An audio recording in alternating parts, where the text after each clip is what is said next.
Accounts মেন্টরের পক্ষ থেকে তোমাদের সকল ক্লাসে স্বাগতম। আজ আমরা দেখব অ্যাকাউন্টিং প্রথম পত্রের দ্বিতীয় অধ্যায়ের একটি ইম্পর্টেন্ট টপিক। দ্বিতীয় অধ্যায় থেকে কোন কোন টপিকগুলো ইম্পর্টেন্ট সেগুলো আমি আগেই দেখিয়েছি, বা কোন কোন টপিকগুলো আসে। আজকে আমরা তার মধ্যে একটি টপিক নিয়ে আলোচনা করব, সেটা হচ্ছে উত্তরণের পরিমাণ নির্ণয়। তো প্রশ্নে আমাদের যে যে উত্তরণগুলো দেওয়া থাকবে আমরা ওই উত্তরণগুলো যোগ করলেই আমাদের উত্তরণের পরিমাণ আমরা বের করতে পারবো। তো প্রথমে আমরা একটা ছক তৈরি করব। যখন আমাদের উত্তরণের পরিমাণ বের করতে বলবো আমরা একটা ছক আঁকবো। তারিখের জন্য ঘর দিব, বিবরণের জন্য ঘর দিব, টাকার জন্য দুটা ঘর দিব। তারপর আমরা প্রশ্নের মধ্যে দেখবো যে কি কি উত্তরণ আমাদের দেওয়া আছে। যেমন প্রশ্নে আমাদের নগদ টাকা উত্তোলন থাকতে পারে, যে ব্যবসা থেকে মালিক নগদ টাকা উত্তোলন করছে, তাহলে আমরা নগদটা লিখবো। আর যদি পণ্য উত্তোলন থাকে, মালিক ব্যবসা থেকে পণ্য উত্তোলন করছে, আমরা পণ্য উত্তোলনটা লিখবো। তো নর্মালি পণ্য উত্তোলন দেওয়া থাকলে আমরা ধরে নিব যে মালিক ক্রয় মূল্যে উত্তোলন করছে, সেক্ষেত্রে উত্তোলন হিসাব, এটা জাবেদা হচ্ছে উত্তোলন হিসাব ডেবিট, ক্রয় হিসাব ক্রেডিট। কিন্তু যদি প্রশ্নে বলে যে মালিক বিক্রয় মূল্যে পণ্য উত্তোলন করছে, সেক্ষেত্রে এটা জাবেদা কিন্তু উত্তোলন হিসাব ডেবিট, বিক্রয় হিসাব ক্রেডিট। যেহেতু মালিক বিক্রয় মূল্যে পণ্য উত্তোলন করছে, সেজন্য উত্তোলন হিসাব ডেবিট হবে আর বিক্রয় হিসাব ক্রেডিট হবে। তার আচ্ছা, তো আমি এখানে জাবেদা দেখিয়েছি। তা আমরা যখন উত্তোলনের পরিমাণ বের করব, আমরা নগদ টাকা, তারপরে পণ্য উত্তোলন যোগ করব। যদি মালিক ব্যাংক থেকে উত্তোলন করে, সেক্ষেত্রে আমরা সেটা যোগ করব। ব্যাংক থেকে যদি উত্তোলন করে, সেক্ষেত্রে এটা জাবেদা হচ্ছে উত্তোলন হিসাব ডেবিট, ব্যাংক হিসাব ক্রেডিট। আমি জাবেদাটাও বলে দিচ্ছি সাথে সাথে, যাতে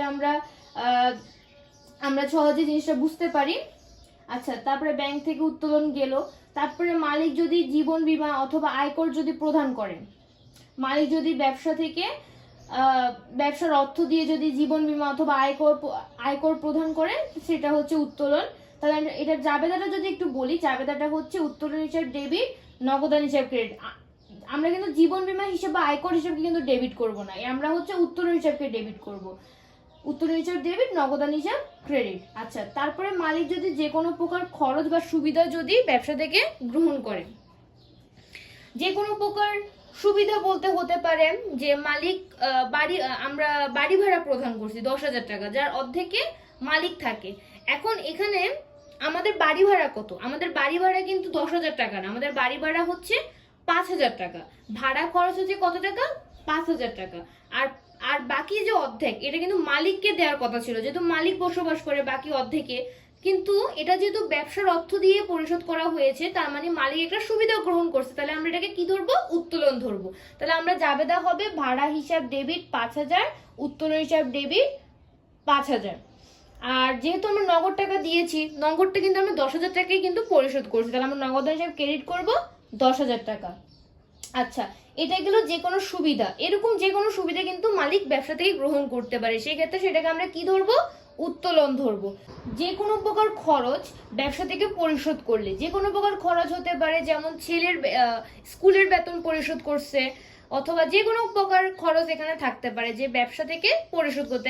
আবার কিন্তু এটা ডাইরেক্টলি নাও বলতে পারে যে ব্যবসা থেকে পরিশোধ করছে, সেই ক্ষেত্রে আমরা ধরে নিব যেটা যেহেতু আমাদের ব্যবসায়িক লেনদেনের মধ্যে এই লেনদেনটা দেওয়া হয়েছে, এটার অর্থ হচ্ছে মালিক আসলে ব্যবসায়ের যে অর্থ, সেই অর্থ দিয়ে কিন্তু খরচটাকে পরিশোধ করছে। সেক্ষেত্রে আমরা জাবেদা কি দিব? উত্তোলন হিসাব ডেবিট, নগদান হিসাব ক্রেডিট।